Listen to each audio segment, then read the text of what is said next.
এই মাহফিলের বরেণ্য সদস্য যারা, যাদের নাম শুনলাম যে 2টা মাস কোরআনের জন্য যারা জেলে ছিলেন, আল্লাহ যেন বিশ্ব নবীর ওই জেল জীবনের সাথে তাদেরকেও কবুল করেন। দল মত জাতি বর্ণ ধর্ম নির্বিশেষে আজকের এই অনুষ্ঠান, এটা শুধু মুসলমানদের জন্য না। কোরআনের অনুষ্ঠান যেখানে হবে এটা শুধু মুসলমান না, হাদা বায়ানুল লিন্নাস, মানুষ পদবাচ্যে যারা বিবেচিত তাদের জন্য অনুষ্ঠান। কি কথা বলেন না কেন? যদিও এতদিন পর্যন্ত আমাদের এই পাশে যারা আছে প্রতিবেশী নামে কলঙ্ক, পৃথিবীর নিকৃষ্ট জাতি হিসাবে এখন তারা পরিগণিত। এটা আমরা বানিয়ে বলছি? ভয়েস অফ আমেরিকা, মাইক্রোসফট, এগুলো সবই খ্রিস্টানরা চালায়। তারা বিশ্বের 257টা দেশের উপরে জরিপ চালিয়ে দেখেছে সবচাইতে বেশি মিথ্যা কথা বলে ভারতে, এমনকি মিথ্যা সংবাদ ছড়াতে সবচাইতে বেশি অগ্রগামী এখন ভারত। এটার প্রমাণ এই কয়েক মাসের ভেতরে আপনারা পেয়েছেন। এই যে মলম, এই জন্য হকার, এই শয়তান যে এত মিথ্যা কথা বলতে পারে। এখন আবার অনেকে এই 15.5 বছর তো অনেক জালেম, এই উগ্রপন্থী হিন্দুদের, না হিন্দুরা সব খারাপ না, উগ্রপন্থী যারা, এই মোদি দাদার মুরিদ যারা, এরা একটা জঙ্গি, এ সন্ত্রাসী তামাম দুনিয়া জানে এখন। ওরা শুধু মুসলমান না, ওরা খ্রিস্টানদের মেয়েদেরও উলঙ্গ করে হাঁটিয়েছে। এই জন্য তো ডোনাল্ড ট্রাম্প খেপে গেছে, আমার মেয়েকে তোরা উলঙ্গ করে রাস্তায় ঘোরালি দাঁড়া। এই জানুয়ারি মাসের 20 তারিখে তার শপথ ঘোষণা দিয়েছে যে ভারতের 16 লাখ মানুষ আছে আমেরিকায়, সব ফেরত পাঠিয়ে দেব, দাদার ধুতি খুলে যাবে, শেষে 94 বেড়ানো লাগবে। দাদা তো টের পাচ্ছে না। মুসলমানদের এতদিন পর্যন্ত মিথ্যা ছড়িয়ে মোড়লদেরকে আপনি বুঝিয়েছিলেন, কিন্তু মোড়লরা এখন দেখছে না, এত পোড়া বানোয়াট, পোড়াটা মিথ্যা। মাইক্রোসফটের রিপোর্ট হচ্ছে তামাম দুনিয়ায় সবচাইতে বেশি সাম্প্রদায়িক সম্প্রীতি নিয়ে বাস করে বাংলাদেশের মানুষ। কারণ তাদের দুর্গা পূজা আর আমাদের রোজা পাশাপাশি হয়, কেউ বাধা দেয় না। কথা বলেন না কেন? এতদিন যদি বাধা কোনো জায়গায় হয় তাহলে ওই জালেমদের কারণে হয়েছে। কয়েকদিন আগে আমিরে জামাত ডক্টর শফিকুর রহমান হাফিজাহুল্লাহ, উনি গিয়েছিলেন গাইবান্ধা। ওখানে ওনার আগে একজন হিন্দু পুরোহিত ঠাকুর, সে বক্তব্য দিয়েছে যে আগস্টের 5 তারিখের পর থেকে আমরা সবচাইতে বেশি নিরাপদে আছি, আমরা আরো নিরাপদে থাকবো যদি এই দেশে ইসলাম আসি। হিন্দু মানুষ বোঝে, আর অনেকে বুঝতেছে না, অনেকে এখন পাগল হয়ে গেছে। ওই প্রতিবেশীদের ফাঁদে পা দিয়ে এমনিতেই দেশটা অনেক পিছিয়ে গেছে, আবার অনেকে দেখছি ফাঁদে পা দেওয়ার জন্য উঠে পড়ে লেগেছেন। তাদের কথাবার্তা শুনলে বোঝা যাচ্ছে যারা ফাঁদে অলরেডি পা দিয়েছে। কারণ তারা বলছে যে ভারতকে আপনি দুর্বল ভাববেন না, তার মানে আপনার সাথে তলে তলে কিছু হচ্ছে। এই জন্যই তো এতদিনের পুরাতন বিষয় আবার ভুলে গিয়েছিল জাতি, সেটা নতুন করে সামনে নিয়ে আসেন। চেতনাধারী মুক্তিযুদ্ধের চেতনার নাম দিয়ে, এই চেতনার নাম দিয়েই তো এ পর্যন্ত কি করলেন এই 53 বছর। চেতনার নাম নিয়ে বহু কিছু এদেশ থেকে আমরা হারিয়েছি, বুদ্ধিজীবী হারিয়েছি, আলেম ওলামা হারিয়েছি। কথা বলেন না কেন? আবার এই চেতনার নাম দিচ্ছেন। আপনার মুখে তো চেতনার কথা মানায় না, কারণ আপনার দল গঠনই হয়েছে মুক্তিযুদ্ধের প্রায় 7 বছর পর। আপনি কোন কারণে এই চেতনা নিয়েছেন? আজকে টকশো দেখলেন না দুপুর বেলা? মুক্তিযোদ্ধার এক সন্তান, সে সব অলরেডি ফাঁস করে দিয়েছে। যিনি ঠাকুরগাঁও বাড়ি, এত বড় নেতা, আপনি নিজেকে পরিচয় দেন আমি বীর মুক্তিযোদ্ধা, অথচ আপনি রাজাকারের সন্তান, এটা তামাম দুনিয়া জানে।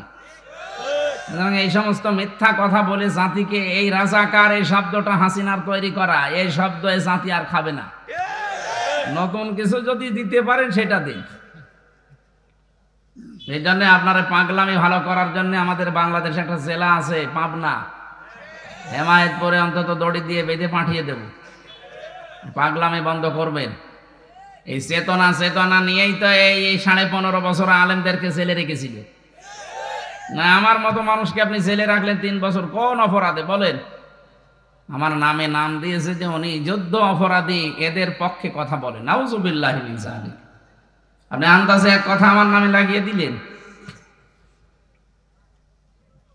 সম্মানিত ভাইরা, এই জন্য ষড়যন্ত্রে পা দেওয়া যাবে না। আমরা কিন্তু সবাই মাজলুম।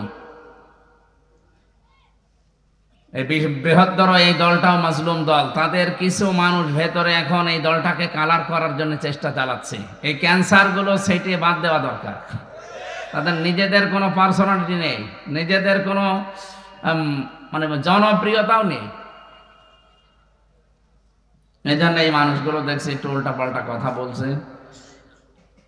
তারা গতকালকে একজন বক্তব্য অলরেডি দিয়েছে যে এই দেশে 15.5 বছর কোরআনের অনুষ্ঠান করতে যেমন অনুমোদিত লাগতো, আগামীতে যদি আমরা আসতে পারি কোরআনের অনুষ্ঠানগুলো বন্ধই করে দেব। আরে ভাই, আপনি একেবারে তাড়াতাড়ি এই কথা বলে ফেললেন। এগুলো একটু মনে মনে রাখা যায় না? হ্যাঁ, এগুলো আপনি সব বলে ফেলছেন, আমরা তো সব বুঝে ফেলবো। এগুলো গোপনে রাখবেন, পরবর্তীতে যদি কিছু হয় তখন আপনি দরকার হয় করি। এখনই সব বলে দিলে মানুষ তো সব জেনে ফেলবে। এই জন্যে পুলিশ গেছে বাড়িতে আসামি ধরার জন্যে। ছেলে বেরিয়ে এসেছে, তোর বাবা কোথায়? চৌকের নিচে পলিয়া আছে, আমি বলবো না। অত বলেই দিয়েছে। তা আপনি তো বলেই ফেললেন যে কি করবেন। এই দেশের মানুষকে আপনি চেনেন? এদের আর যাই হোক, অন্তত ধর্মীয় বিষয়গুলোতে তখন আর দল বেদল দেখবে না। যেন আপনারা সাবধান। আর আমরা যা দেখতে পাচ্ছি, আগস্টের 5 তারিখের আগে এই দেশে মাত্র 100 জনের 15 জন মানুষ চাইতো যে দেশে কোরআনের বিধান কায়েম হোক। মাত্র 100 জনের 15 জন। এই যে জানুয়ারির 1 তারিখে রিপোর্ট এসেছে, এই দেশের 100 জনের এখন 58 জন মানুষ চাচ্ছে এই দেশে কোরআনের বিধান কায়েম হোক। কারণ মানুষ বুঝে ফেলেছে যে সবই তো দেখলাম, বাবা চালিয়েছিল, স্বামী চালিয়েছিল, বউ চালিয়েছিল, ভাবি চালিয়েছিল, চাচা চালিয়েছিল, কিছুই হয়নি। এখন শুধু বাকি আছে কোরআন দিয়ে দেশটা চললে কেমন দেখা যায়, এটা দেখতে বাকি আছে না? আর আমি যতটুকু বাস্তবতা আমি জানি, এই সারা দেশ ঘুরছি, এ দেশে যারা টুপি মাথায় দেয় শুধু, এই মানুষগুলো যদি শুধু এক হয়ে যায়, আর এক হবে, বাধ্য হবে এক হতে, তাহলে কোরআনে কারিমে দেশে আমার আল্লাহ কায়েম করে দেবে ইনশাআল্লাহ। ওইটা দেখার আশায় আছি। মরণের আগে যেন দেখতে পারি যে কোরআন দিয়ে 56,000 বর্গ মাইল চলছে। আমাদের আর কিছু লাগবে না। কথা বলে না কেন? দেশটা মিনি জান্নাত হয়ে যাবে। চাঁদাবাজির ঠেলায় অনেকে অস্থির হয়ে যাচ্ছেন। কিসের চাঁদাবাজি? আমিরে জামাত ঘোষণায় অলরেডি দিয়েছে, যদি ইসলামে দেশে আসে তার পরের দিনে দেশ থেকে চাঁদাবাজি ঝাঁটিয়ে বিদায় করা হবে। ভিক্ষা করে খেতে পারেন না, পায়খানা খাবেন দরকার হয়, চাঁদাবাজি না করে। হ্যাঁ, অসুবিধা নেই। পায়খানা খেলে একটা গুনাহ হবে, চাঁদাবাজি করলে ডবল গুনাহ হয়। একটা কবিরা গুনাহ আর একটা জুলুমের গুনাহ। এই কথা বললেন না? আপনি যদি কোনো মুসলমানের মাথায় বাড়ি দেন একটা গুনাহ হবে, আর হিন্দুর মাথায় বাড়ি দিলে ডবল গুনাহ হবে। একদিকে জুলুম আর একদিকে আমানতের খেয়ানত। এজন্য তারা আমাদের কাছে আমানত। হিন্দু ভাইরা ভুল বুঝবেন না, আমরা জানি আপনারা ভুল বুঝতেছেন না, কিন্তু কিছু আছে উগ্র যারা যারা মসজিদ ভাঙে, আল্লাহর ঘর ভেঙে ফেলছেন আপনি। যারা এগুলো করছেন আমরা কিন্তু জানি কারা আল্লাহর ঘর ভাঙার সাথে জড়িত। বাবরি মসজিদ থেকে শুরু করে কতগুলো মসজিদ ভাঙলেন। গতকালকেও একটা মসজিদ ভেঙেছে। কি কি ধোয়া তুললেন? ভুয়া একটা ধোয়া তুলেছে যে মাটির নিচে এখানে নাকি মন্দির ছিল 500 বছর আগে। মানুষ পৃথিবীর ময়দানে দেখি কেউ তেল পায়, গ্যাস পায়, সোনা পায়, আর শয়তানরা শুধু মন্দির পায়। পিটিয়ে সুদা করা দরকার।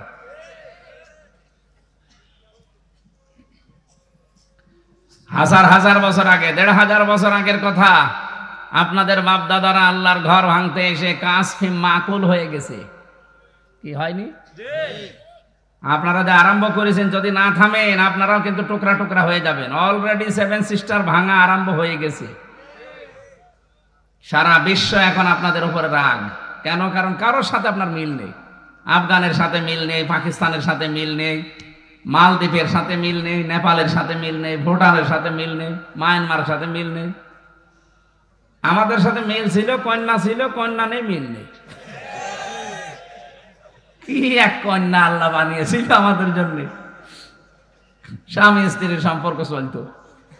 কিন্তু না, এই সম্পর্ক তো মেনে নেওয়া যাবে না, কারণ যার সাথে গেছেন সে তো মুসলমানই না। তারে মুসলমানই দেওয়া লাগবে, তারপরে স্বামী স্ত্রীর সম্পর্ক, তাও বিয়ে দেওয়ার পরে। আর দাদার যে বয়স, এখন এই বয়সে মুসলমানি কে দেবে? আপনি হাসাম পাবেন কোথায় বুড়ো বয়সে? কোন ডাক্তার যদি নিয়ে যান, সে তো চোখ বন্ধ করে ছাড়া কাটতে পারবে না, কারণ ও জিনিস কাটবে কি করি, শেষে আগা কাটতে যে গুড়া কেটে ফেলবে। এই জন্য আমরা চাচ্ছি না দাদা এই বয়সে এসে আবার ঝামেলায় পড়ুক। আর আমাদের ছেলে মেয়েও আর লাগবে না, যা দুইটা হয়েছে, ওরে বাবা বাবা, এমন ছেলে আমরা পেয়েছি। এই দেশের মেয়ে তার ভালো লাগে না, তার ভালো লাগে সব বাইরের লাল। কথা বলছে না কেন? আপনি দেশপ্রেম দেখাতেন না, যে দেশ ভালোবাসি গো, এই দেশের একটা মেয়েকে ভালোবাসতে পারলেন না, চলে গেলেন সেই সাদা চামড়াদের কাছে। আর যেই কি হইলো সেটাও তো বাদ হয়ে গেল, এখন তো একা একা থাকা লাগছে। এই জন্য এই দেশপ্রেম এই শব্দটা লাগিয়ে যারা ব্যবসা করে খেয়েছেন এতদিন, তাদের ভেতরে আসলে দেশপ্রেম নেই। আপনি দেখেন, তাদের মাথার ক্যাপও বিদেশি, তাদের জামা শার্ট বিদেশি, বিরাস করে বিদেশি, বিয়ে করেও বিদেশি, ছেলে মেয়ে তাও বিদেশি, আর দাবি করে আমরা দেশপ্রেম। এই জন্যই তো এই দেশের যিনি দায়িত্বশীল হওয়ার কথা, তিনি ঘোষণা দিয়েছে অলরেডি, যে এই দেশকে যদি সত্যি কেউ ভালোবেসে থাকে, সেটা বাংলাদেশের সেনাবাহিনী আর ইসলাম যারা এদেশে কায়েম করতে চায় তারা। কথাটা 100% সত্য কথা, আপনি মানেন আর না মানেন। আপনাদের আমরা দেখতে পাচ্ছি না, চরিত্র যদি এখনই এই শুরু করেন, এখনো তো দিনকাল পড়ে আছে, যারা অলরেডি এই ঘোষণা দিতে পারে যে আমরা তাদের চাইতেও একেবারে বন্ধ করে দেব কোরআনের প্রচার, ধর্ম ব্যবসায়ী নাম দিয়ে দেন কোরআনের প্রচারকদের। আপনি মানুষ, আলেমরা কি তার বাবার কথা এসে বলে? আমার মনে হয় নবী যদি এখন থাকতো, ওই শয়তানরা নবীকেও ধর্ম ব্যবসায়ী বলতো। কি বলতো না? কারণ নবীর ওই কথাগুলোই তো আমরা প্রচার করছি। আমাদেরকে যদি আপনি ধর্ম ব্যবসায়ী গালি দিতে পারেন, মদ ব্যবসায়ীর সাথে তুলনা দিয়েছে, ওনার ঈমান নেই, সে যেই হোক, উনি মারা গেলে ওনার জানাজা পড়া জায়েজ নেই। এই জন্য উনি যদি তাওবা না করে, দেশের আলেম ওলামা কিন্তু সিদ্ধান্ত নেবে সামনে, যে যারা এরকম কোরআন বিরোধী, নবী বিরোধী, আলেম বিরোধী যারা, তাদেরকে এমন শিক্ষা দেওয়া লাগবে আগামীতে যেন জাতি, অন্তত যারা জালেম, রাম আর বাম যারা আটকে ওঠে। মাওলানা মামুনুল হক 3টা বছর আমার সাথে মাঝে মাঝে বলতেন যে হামজা, বাইরে যদি যেতে পারি তাহলে কোনো জালেমের, কোনো কাফেরের জানাজা পড়াবো না, পড়বো না, পড়াবো না। কি বলেন ভাই আপনি বারবার? আপনি কাফের পেলেন কোথায়? কাফের নেই মানে? যারা কোরআনের অনুষ্ঠান বাধা দেয়, ওই জামানায় দিত আবু জেহেল, আর এই জামানায় দেয় এরা, তাহলে এরাও কাফের। প্রশ্ন আসতে পারে, হ্যাঁ আবু জেহেলের সাথে তুলনা দিলেন, আরে ভাই আবু জেহেল আর তার তুলনা মানে কি? আবু জেহেলকে যদি জিজ্ঞাসা করা হতো যে আকাশ আর জমিন কে বানিয়েছে, ও গ্যারান্টি দিয়ে বলতো আল্লাহ বানিয়েছে। কি আমি বানিয়ে বলছি এটা? ওয়ালা ইন সাআলতাহুম মান খালাকাস সামাওয়াতি ওয়াল আরদা ওয়া সাখখারাশ শামসা ওয়াল কমার লা ইয়াকুলুন্না আল্লাহ। এই যে লামে তাকঈদ নুনে সাকিলা, ও গ্যারান্টি দিয়ে বলতো আল্লাহ বানিয়েছে এগুলো। তাহলে তার আইন বলে না, আইন চলবে আমার নিজের বানানোটা। আজ এই দেশে আপনি যারে জিজ্ঞাসা করেন, ও কিন্তু বলবে আসমান জমিন আল্লাহ বানিয়েছে। না, ওনার কথা এখানে আমরা চালাতে দেব না, এটা ধর্ম নিরপেক্ষ রাষ্ট্র, এই উল্টা পাল্টা একদম বাগডুম বলে মানুষকে বোঝায়।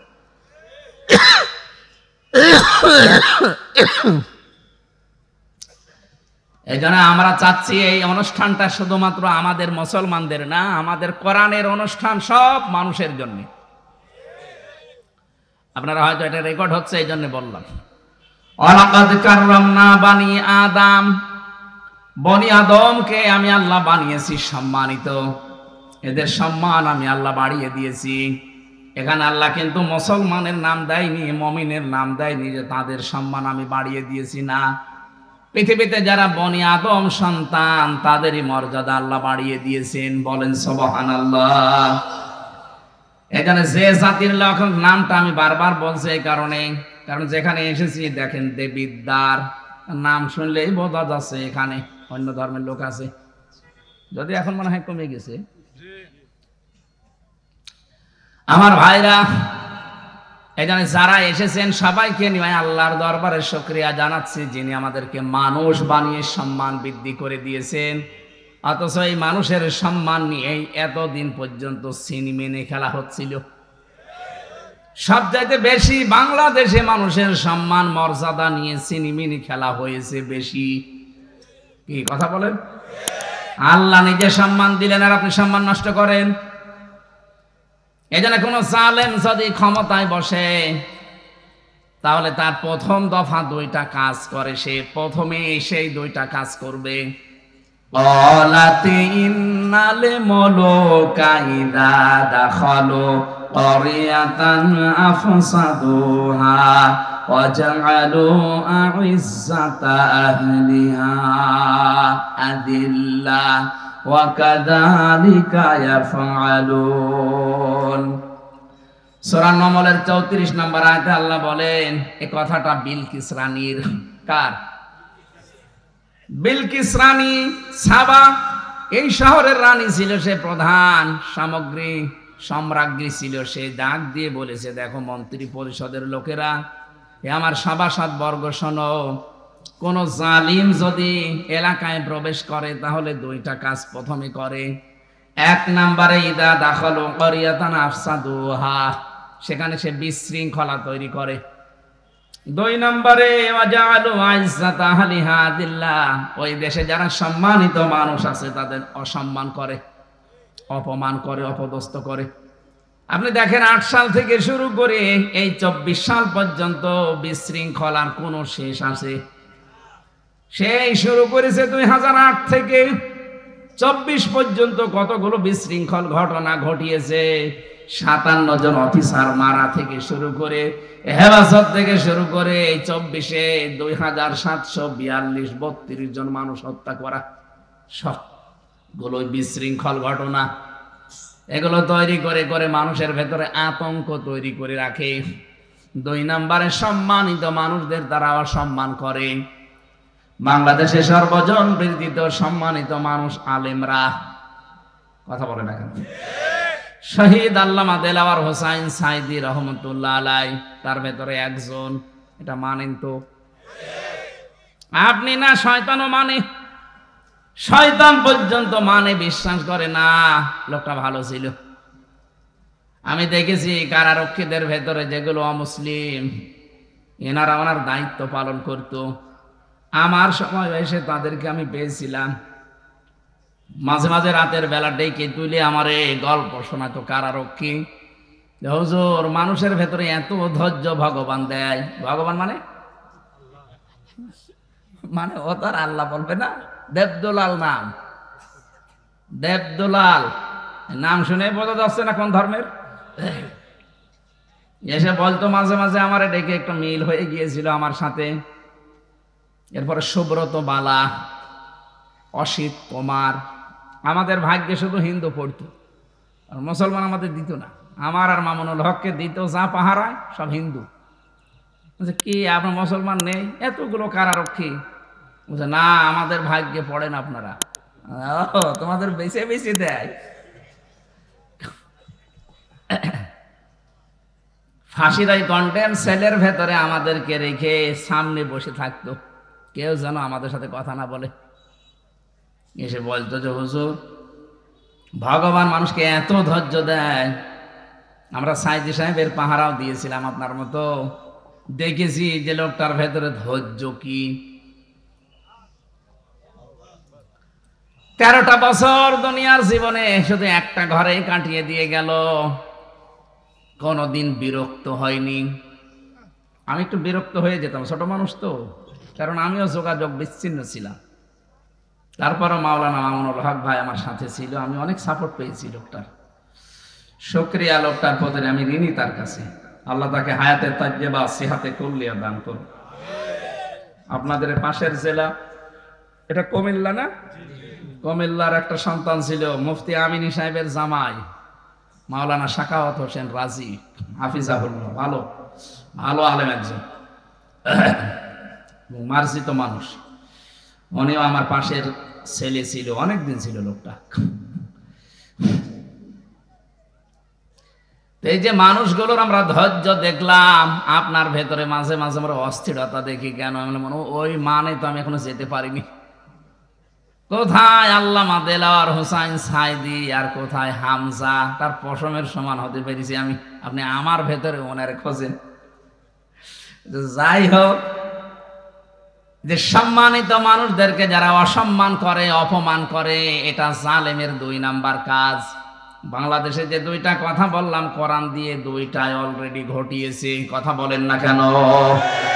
তার মানে এরা জালেম। কোরআনের কাছে জিজ্ঞাসা করলেই পাওয়া গেল, আর দরকার নেই। আর একটা আয়াত আছে জালেমদের আরো 2টা কাজের বর্ণনা পাবেন ওখানে। সূরা বাকারা 2 নাম্বার পারা 11 নাম্বার পৃষ্ঠা 2 নাম্বার লাইনে আছে। রব্বুল আলামিন জানিয়েছেন ওখানে, ওয়াইদা তাওয়াল্লা সাগা ফিল আরদি লিইফসিদা ফিহা ওয়া ইহলিকাল হারসা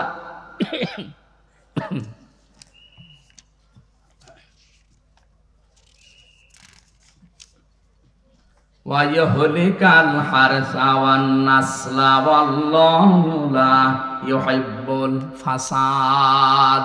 জালেমদের এজন্য এই কাজগুলো যদি সামনে কেউ করেন, আপনিও কিন্তু কিয়ামতের দিন আল্লাহর মামলার আসামি হয়ে উঠবেন। কারণ জালেম যারা, তারা হামজার মামলার আসামি না, ওরা সরাসরি আল্লাহর মামলার আসামি। এদেশে 1628টা চেয়ার ছিল। এই 15.5 বছরে যারা এই চেয়ারগুলোতে ছিলেন, যারা তাদের সহযোগী ছিলেন, প্রত্যেকেই আল্লাহর মামলার আসামি। আপনি সব শব্দটা খেয়াল করেছেন? ইন্নামা সাবিলু আলাল্লাযিনা ইয়াজলিমুনা নাস।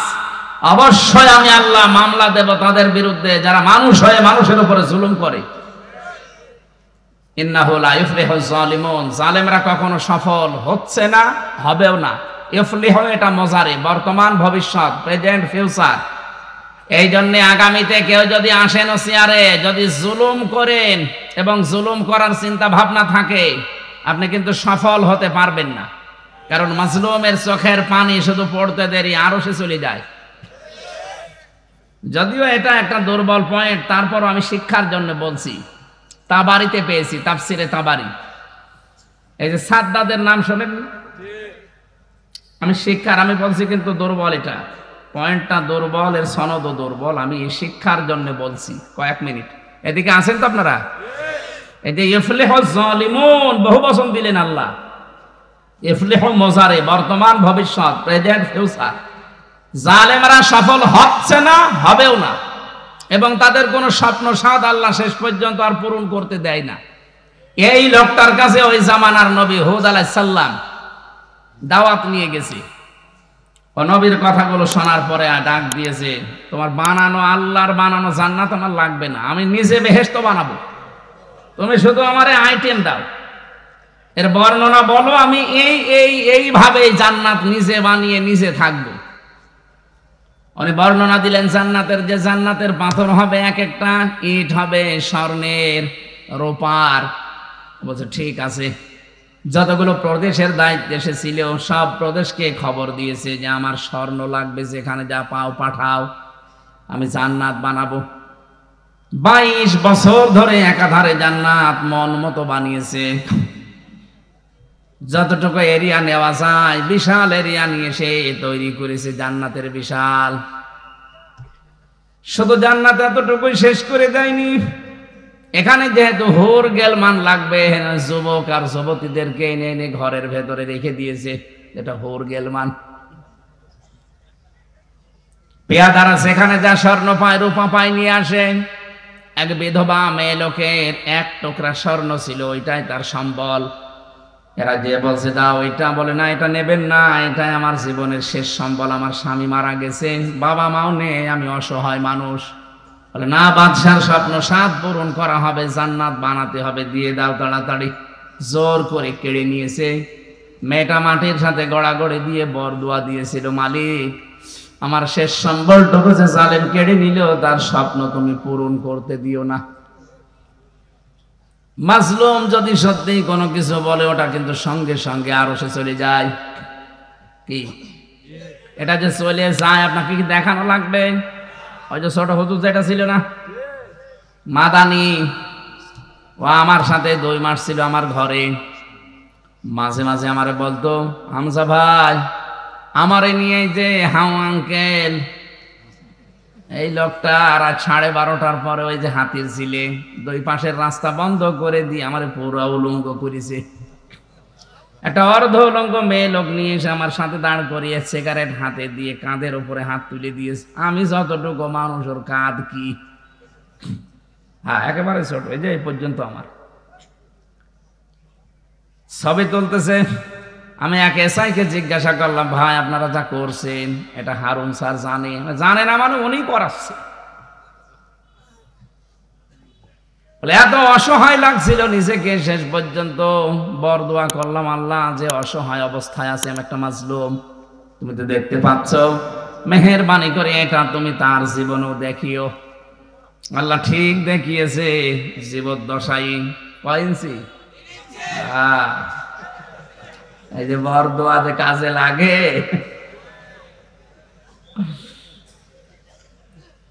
নামও পাল্টিয়ে গেছে ওনার, এখন আর ওনার হারুন বলে কেউ চেনে না, হাউ আঙ্কেল। কি আঙ্কেল? How, how uncle. মেয়েটা যখন মাটির সাথে গড়াগড়ি দিয়ে কথা বলছিল, ওরা স্মরণটা ঠিক নিয়েই চলে গেল। প্রায় 20 বছর সময় ধরে পুরা জান্নাতটা মন মতো করে বেহেশত বানিয়েছে। আজকে উদ্বোধন হবে। কেউ যেন এখানে আশপাশে উদ্বোধনের আগে আসতে না পারে, সেরকম সিকিউরিটি দেওয়া, কড়া নিরাপত্তা চলছে। বাদশা প্রবেশ করবে, মেন গেটে এসে দেখে একজন ফকির বসে আছে। কে তুমি? এখানে একটা পিপিলিকা আসার পর্যন্ত সেরকম জায়গা আমরা রাখি নাই, তুমি আসলে কোত্থেকে? ফকির মানুষ। বাদশা নামতে যাবে, ডাক দিয়ে বলছে একটু মাথা কাট করেন। কেন? একটা কথা বলবো। বলে পরে কথা হবে, এখন আমি আমার জান্নাত আগে একটু পরিভ্রমণ করে আসি, উদ্বোধন করে নেই। বলে না, আমার কথা শুনতে হবে, মাথা কাট করেন আপনি। ঘোড়ার উপর থেকে শুধু মাথা নিচু করেছিল, কানের কাছে মুখ নিয়ে বলছে, আমি কিন্তু দুনিয়ার সাধারণ ফকির না, আমি আজরাইল। আমি এসেছি আপনার জান কবজের জন্যে। ওই দিন নাকি বলেছিল আমার একটু সময় দিন, আমি শুধু শখের এই জিনিসটা দেখে একবার চলে আসবো। বলে না, আল্লাহ 1 সেকেন্ডের সময় আর তোমার জন্য বরাদ্দ করে নাই, এক্ষুনি তোমার বিদায় নেওয়া লাগবে।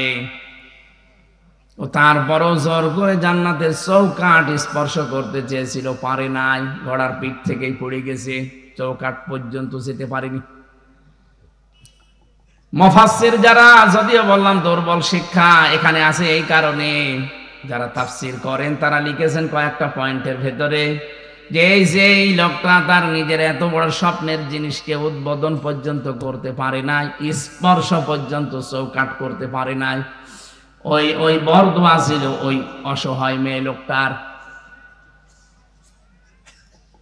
এজন্য যারা সামনে কোনো কিছু পূরণ করার জন্য জুলুম করে যাচ্ছেন, আপনি কিন্তু জানেন যে আপনি কি করছেন। জুলুম করবে যারা, মাজলুমের চোখের পানি কিন্তু আমার আল্লাহর দরবারে পৌঁছিয়ে যাবে। আপনি আপনার স্বপ্নের জায়গা পর্যন্ত যাওয়ার আগেই দুনিয়া থেকে বিদায় নেবেন। কথা বোঝেন আমার? জালেমরা সফল হচ্ছে না, হবেও না, এটা সম্ভব না। তাহলে কোরআনের আয়াত কি হবে? এই জন্য আমরা চাই আপনারা মাজলুম, আমরাও মাজলুম। আগামীতে এই দেশটা গড়ার জন্য সবার ভূমিকা দরকার। কেউ যেন জালেমের ভূমিকায় অবতীর্ণ না হয়। কথা বলেন ঠিক কিনা? তাহলে যে আশা নিয়ে দেশটা স্বাধীন হয়েছিল, ওই আশা কিন্তু মাঠে মারা যাবে। আমরা চাচ্ছি এ দেশটা স্বস্তি, শান্তি, নিরাপত্তায় ভরে যাক। একটা যুবতী মেয়ে লোক টেকনাফ থেকে তো দিলে পর্যন্ত যাবে, কেউ তার দিকে তাকাবে না, এরকম একটা দেশ আমরা চাই। কথা বলুন। দরুদ আর সালাম পাঠ করার পরে আমরা শুরু করছি যে আয়াত থেকে পড়েছি সূরা নমল। নমল মানে মৌমাছি, হয়েছে? নমল মানে পিপিলিকা, নাহাল মানে মৌমাছি। নাহাল আর নমল একরকম শুনতে লাগে তো। 63টা আয়াত আছে, এর ভেতরে 7টা রুকু আছে।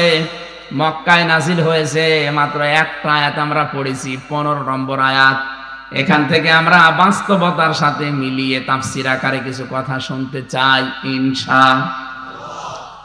জবান খুলে কোরআনের এই আয়াতটা একটু পড়েন। আউযু বিল্লাহি মিনাশ শাইতানির রাজিম। বিসমিল্লাহির রহমানির রহিম। ওয়ালাকাদ আতাইনা দাউদা ওয়া সুলাইমানা ইলমা। আল্লাহ পাক বলেন, অবশ্যই আমি দাউদ এবং সুলাইমানকে জ্ঞান দিয়েছিলাম। আল্লাহ এতটুকু বলে শেষ করে দিতে পারতেন। শব্দটা শুরুই করলেন তিনি শক্ত একটা বিষয় দিয়ে।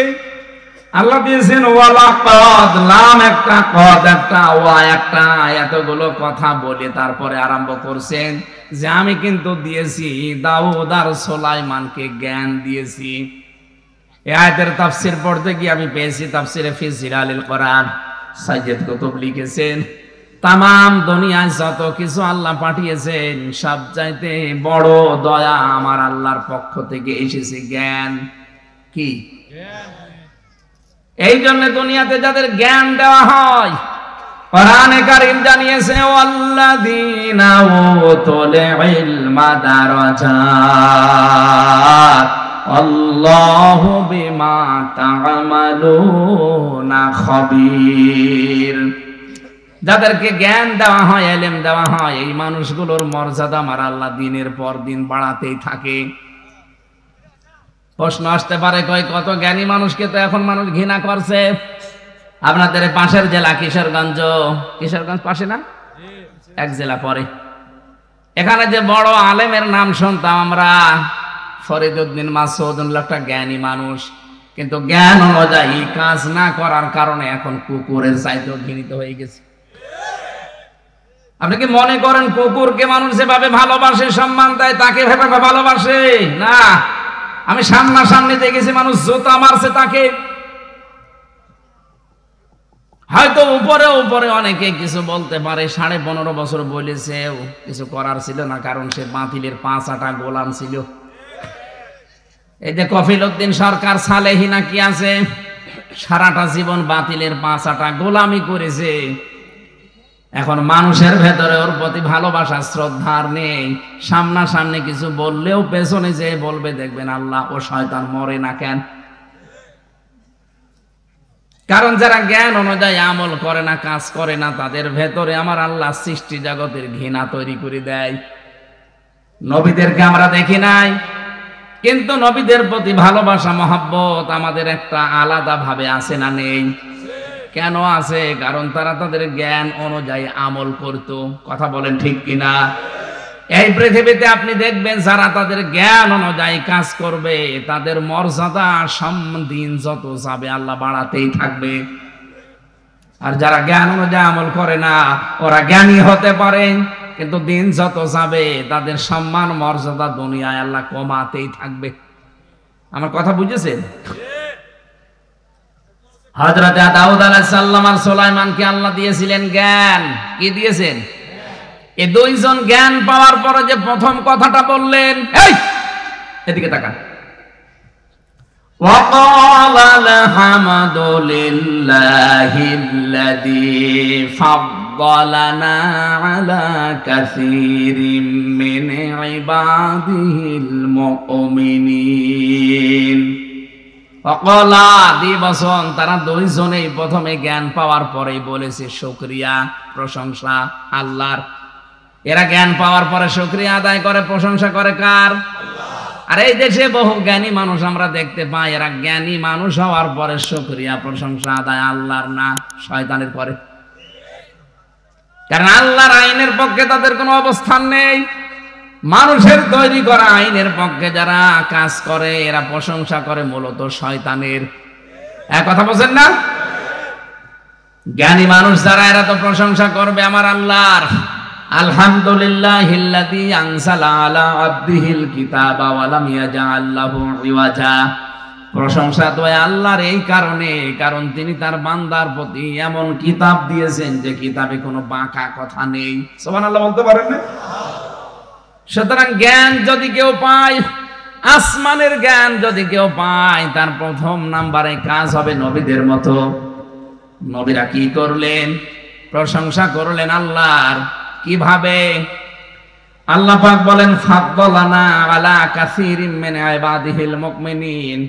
তারা দুইজনেই বলেছে মাবুদ আমাদেরকে তুমি তামাম পৃথিবীর মুমিনদের উপর একটা আলাদা সম্মান তুমি দিয়েছো, এই জন্য তোমার প্রশংসা শুকরিয়া আমরা আদায় করছি এই জ্ঞানের কারণে।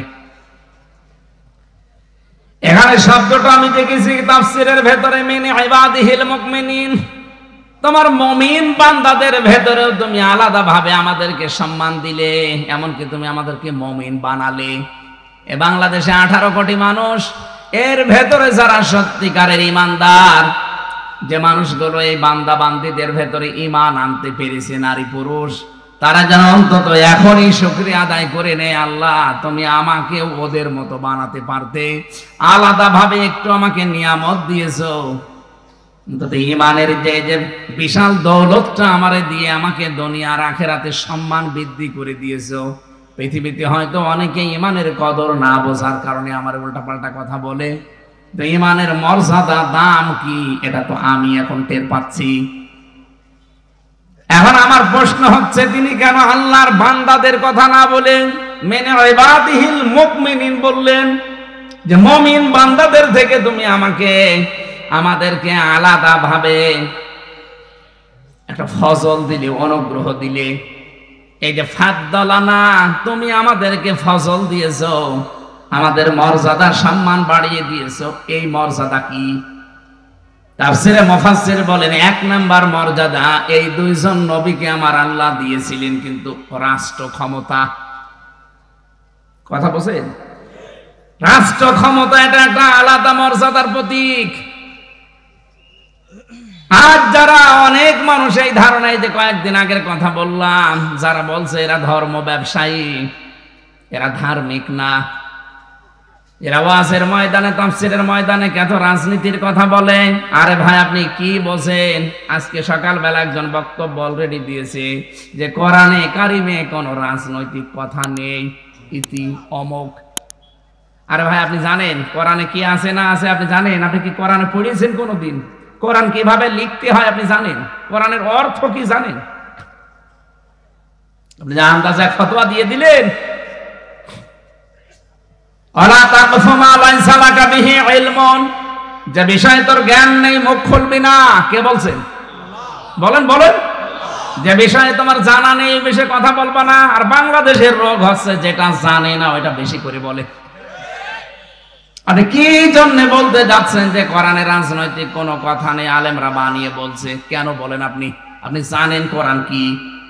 আপনি আমার কাছে বসেন, আমি কোরআনের উপরে অনার্স মাস্টার্স করেছি। এর ভেতরে 903 জায়গায় ডাইরেক্ট রাজনীতির কথা আছে, 903 জায়গায়। আর আপনি বলে এক জায়গায়ও খুঁজে পান না, এইটাও তো রাজনৈতিক কথা। আলা ফাদ্দালানা, তুমি যে আমাদেরকে রহম দিলে, ফজল দিলে, অনুগ্রহ দিলে, এই ফজলের ব্যাখ্যা করা আছে। যত তাফসীর দেখবেন, দেখেন সব মুফাসসির ফজলের ব্যাখ্যায় লিখেছেন রাষ্ট্র ক্ষমতা। কারণ এটা একটা নিয়ামত, এটা না থাকলে আল্লাহর অনেক বিধান পালন করা সম্ভব হয় না। এই কথা বলছেন? আজকে সকালবেলা একটা হাদিসের ব্যাখ্যা পড়ছিলাম, মান কারাল কোরআনা ফাস্তাজহারাহু, যে ব্যক্তি কোরআন পড়ে আর কোরআনকে ইজহার করার চেষ্টা করে। ইজহার মানে অনেকে মনে করেন ইজহার মানে স্পষ্ট করা। এই যে কারি সাহেব বসে আছে, ওনারা ইজহার পড়ায়, এদগাম এজহার ইখফা ইখলাব পড়ায় না?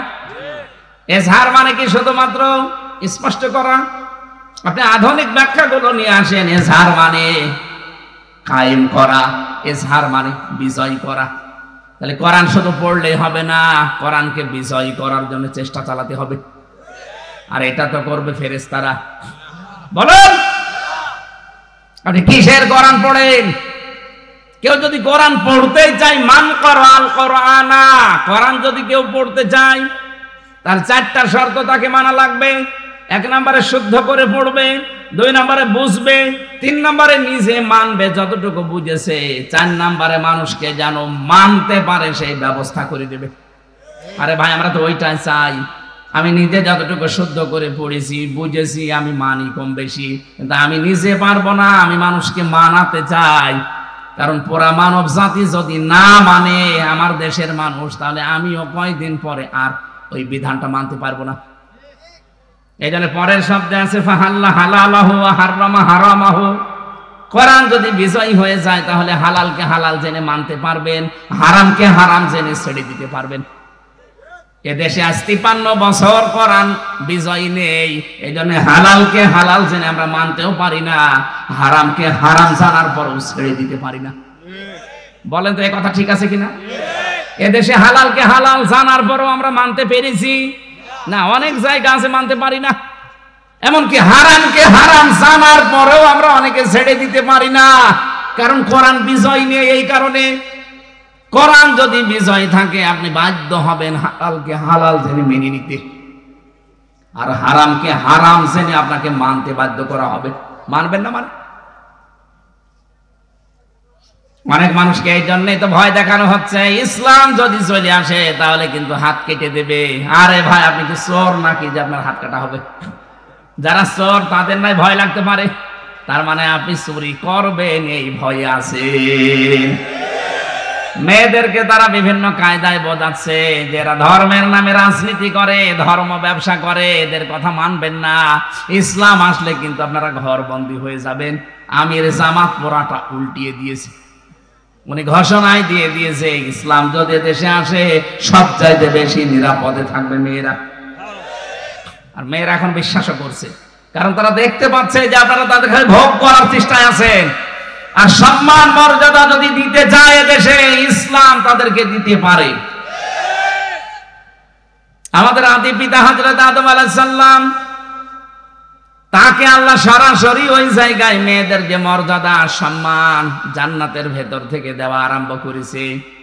অকুলনা ইয়া আদামুসকুন আনতা ওয়া যাওজুকাল জান্নাতা ওয়া কুলা মিনহা রাগাদান হাইসু শি'তুমা ওয়া লা তাকরাবা হাযিহিশ শাজারাতা ফাতাকুনা মিনাজ জালিমিন। বলেন আল্লাহু আকবার।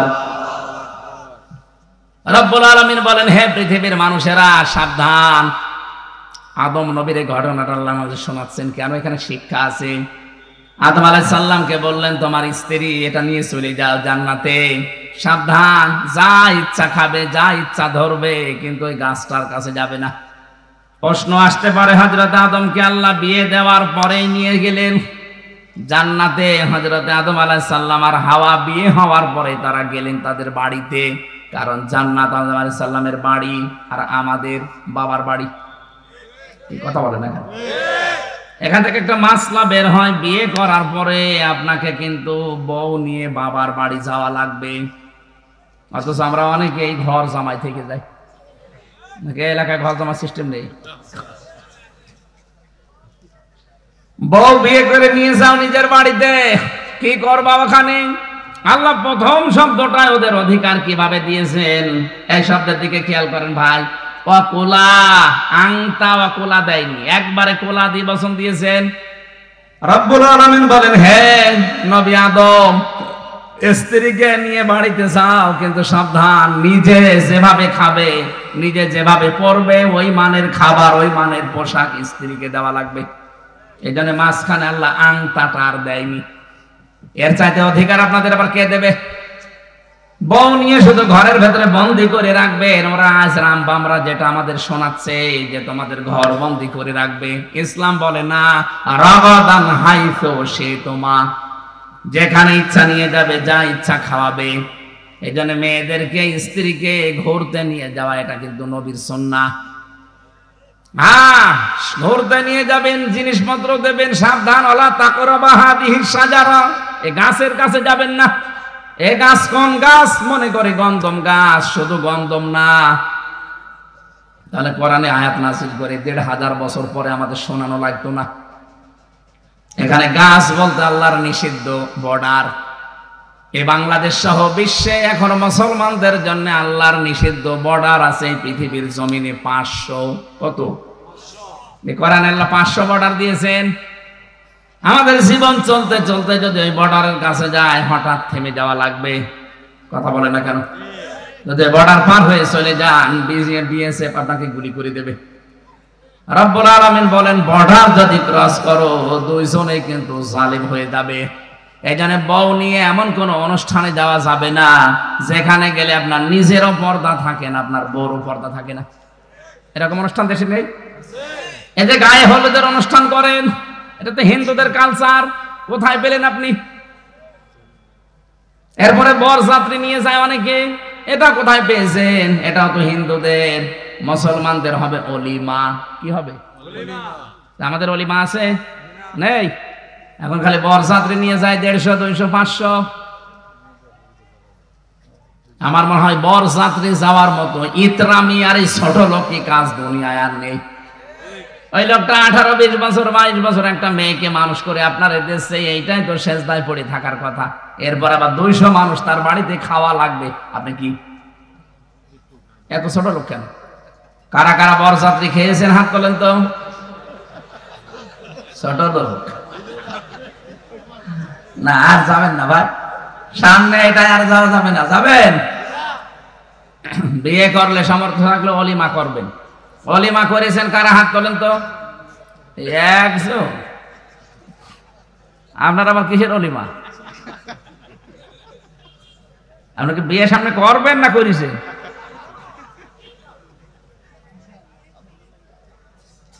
আমি হাসির খোরাকি দেয়নি। অলিমা করা নবীর সুন্নাহ, আর বরযাত্রী যাওয়া হিন্দুদের কালচার। আপনি কোনটা বেছে নেবেন এখন বলেন? এই জন্য এমন কোন জায়গায় বউ নিয়ে হলুদ অনুষ্ঠানে, বরযাত্রীতে এমন কোন জায়গায় যাবেন না যেখানে গেলে নিজের পর্দাও নষ্ট হয়ে যায়, বড় পর্দা থাকে না, তাহলে আপনি জালেম হয়ে যাবেন। মেয়েদের কত মর্যাদা দিলেন আল্লাহ, একবারে কোলা দিয়ে কত অধিকার দিলেন। আর ওরা এখন বোঝাচ্ছে যে ইসলাম আসলে তোমাদের ঘর বন্দি করে ফেলবে, বাইরে যেতে পারবা না। কয়েকদিন আগে সিনেমা জগতের একজন নাকি বলেছে যে ইসলাম যদি চলে আসে, জামাত ইসলাম, তাহলে আমি এই যে সিনেমা করেছিলাম ওই টাকা এখনো পাইনি, ওই টাকা কি করব? ওই টাকা আমি পাবো কি করি? ওরে শয়তান, কোন দিকে ওর মন? ও সিনেমা করেছে, নাটক করেছে, সে টাকা এখনো দেয়নি পরিচালক। এই জন্য বলছে ওই টাকা যদি আমি না পাই, এই জন্য আমি চাই না যে জামাত ইসলাম এই দেশের ক্ষমতায় আসুক। আপনি সিনেমা না, আপনার যা ভাল লাগে করবেন, কিন্তু ইসলামের ভেতরে থাকা লাগবে। আর পরিবেশটা আল্লাহ এরকম বানিয়ে দেবে যদি ইসলাম আসে। এখানে যারা এই মসজিদে নামাজ পড়তে যান, নামাজ পড়তে গিয়ে ৪ দেওয়ালের মাঝে আছেন, আপনার যদি এখন বিড়ির নেশা লাগে, খেতে পারবেন? বলেন। খেতে চাইলে বাইরে আসা লাগবে। কেন? কারণ ওই পরিবেশটাই ওইরকম। ইসলাম যদি সত্যি আসে, এরপরে ৫০০ আইন আছে, ৫০০, এগুলো সব যদি দেশে কায়েম হয়ে যায়, এই দেশটাই হয়ে যাবে একটা মিনি জান্নাত। আপনার মনেও চাইবে না যে একটু ডাল খাই, একটু লাল পানি খাই, একটু বিড়ি খাই, এরকম নাপাক জিনিস আপনার মনে আসবে না, কারণ পুরাটাই হয়ে যাবে মসজিদের মতো পরিবেশ। আমরা এটা চাই না। এই জন্য উল্টা পাল্টা ধারণা না করে যারা কথা দিচ্ছে, এতদিন তো যারা দিয়েছে শুনলেন, দেখলেন একটাও মেলে না। এখন যারা দেয়, আপনি অন্তত একটু আল্লাহর কোরআনে আইনটা একটু মেনে দেখেন। ডক্টর কামালের এই সংবিধান বানানো সংবিধান দিয়ে তো কিছুই হয়নি। আল্লাহর কোরআনে আল্লাহ সংবিধান দিয়েছেন। সূরা ফুরকান ৭৭টা আয়াত আছে, ৭৩টা ধারা আছে এই সূরার ভেতরে। এই ধারাগুলো যদি বাংলাদেশে কায়েম হয়ে যায় না, যে বাংলাদেশে তামাম দুনিয়ার ভেতরে একটা মিনি জান্নাত হিসেবে আমরা দেখতে পাবো।